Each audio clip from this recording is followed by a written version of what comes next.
Okay, when the UV is blinking, this is the time that you need to change your UV. So to do that, first turn off the electricity.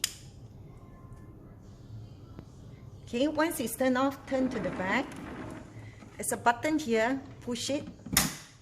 Okay, open it, put it aside, and you will see this compartment here. Alright, open it.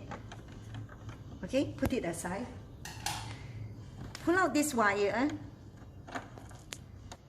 Okay, there's a clip here. Right, pinch from both ends and then pull it out.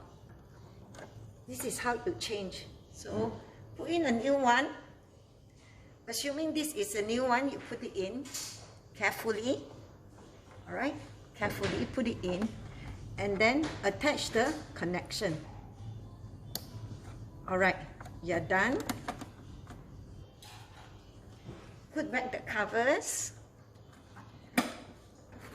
Okay, put back the covers.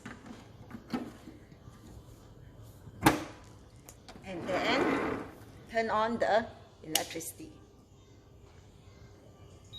That's all.